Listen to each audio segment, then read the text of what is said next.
Alright, you caught me here in Hong Kong Harbour, and it's all looking pretty around here, albeit a bit dark. Anyway, I thought I'd just decide to start my tutorial on how I set my Weebill S. My Weebill S is in firmware 1.94 with the latest ZY Play app. The Play app is I think 2.86, and it seems to be working okay for me anyway. Although I did have a dodgy horizon problem earlier on, and I actually fixed that, and I'll talk about that later on. At the moment we're going to try and figure out how to set the Weebill S according to my settings, and I do recommend it because it's quite smooth when you're walking free-handed like this, and would help you to sort out filming around orbits and things like that. Alright, there's 3 values that you want to learn about: the deadpan, the speed and the smooth. I always keep the deadpan at 1 because it always defaults to the center, and it's easier for the gimbal to recover when deadpan is at 1. Speed I always put at 15, and that's a relatively slow speed. And then the recovery smooth value is around about 200 or 100.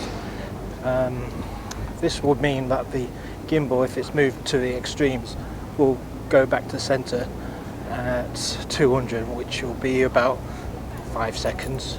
If you did it at 100, it will be about 2.5 seconds. So yeah, around about 2 or 5 seconds. Give you enough thinking time when you're doing spontaneous walking. So after you've done your settings for the pan, you might want to change your tilt. I've always put the deadpan around about 10, the value of 10, and then the speed I usually keep it around about 15, which is basically the same, and the smooth, well, you can keep it at about 100 as well, which is basically the same.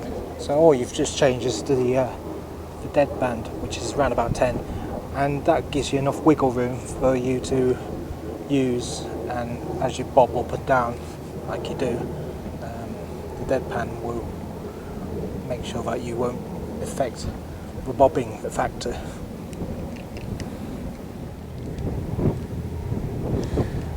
Well, I have to mention that once I upgraded the firmware, I did auto tune, 6-sided calibration. I think I did the calibration first and then the auto tune. Anyway, once I've done that, I up the strength from medium to high, and it seems to fix the wobble. Well, sort of. Anyway, it wobbles less, so I recommend doing that once you upgraded your firmware for the gimbal, and it should fix the problem. That's me done. I think that's all the advice I can give you for the Weebill S. There's definitely other features that I could go into, but at the moment, trying to get the deadband or the gimbal to center, and to fix the calibration, the wobble on the horizon with this gimbal. It seems to actually made this gimbal much better. Anyway, join me again, and I'll try and do some more tutorials with the Weebill S. Anyway, see ya, goodbye.